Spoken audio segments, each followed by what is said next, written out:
ಜವರಾಯ ಬಂದು ಮನೆ ಕದ ತಟ್ಟಿದಾಗ ನಾವೆಲ್ಲರೂ ನಮ್ಮ ಋಣ ಮುಗಿಸಿ ಇಲ್ಲ ಅವಳಿಗೆ ಇನ್ನೊಂದೇನಂದ್ರೆ 3 ದಿನದ ಈ ಬಾಳಿನಲ್ಲಿ ಇನ್ನೊಬ್ಬರಿಗೆ ಒಳ್ಳೆಯದನ್ನು ತುಂಬಾ ಖುಷಿಯಾಗಿದೆ.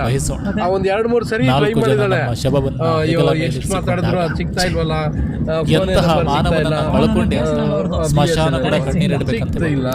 ಅದು ಬೇರೆ, ಇಲ್ಲಿ ಕರೆನ್ಸಿ ಇಲ್ಲ ಅಂದ್ರು ಕರೆನ್ಸಿ ಹಾಕ್ಬಿಡೋಣ ಅಂತಾನು ಎಲ್ಲ ಇದು ಮಾಡಿದ್ವಿ. ನನ್ ಕಷ್ಟ ಆಗ್ತಿದೆ, ನನ್ ಸಾಲ ಏನ್ ಮಾಡಿದ್ರು ಸಿಗ್ತಾ ನನಗೆ ನೋವು ಮಾಡಿದ್ರು, ನನ್ಗೆ ಅದಾಯ್ತು, ನನಗೆ ಕೆಲ್ಸದ ಪ್ರಾಬ್ಲಮ್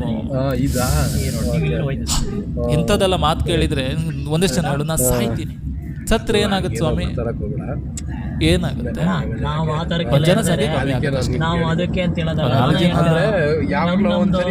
ನಿಮ್ಬೇಕಾಗೋರು ಅಳ್ತಾರೆ, ಒಂದಿಷ್ಟು ಜನ ಒಳ್ಳೆ ಮಾತಾಡ್ತಾರೆ, ಇನ್ನೊಂದಿಷ್ಟು ಜನ ಕಾದಂಬರಿಯನ್ನು ಬರೀತಾರೆ, ಕತೆ ಕಟ್ತಾರೆ. ಆ ವ್ಯಕ್ತಿ ಹಾಗೆ ಸತ್ತು ಹೋದ, ಲೈಫಲ್ಲಿ ಬದುಕಲಿಕ್ಕೆ ಆಗಿಲ್ಲ.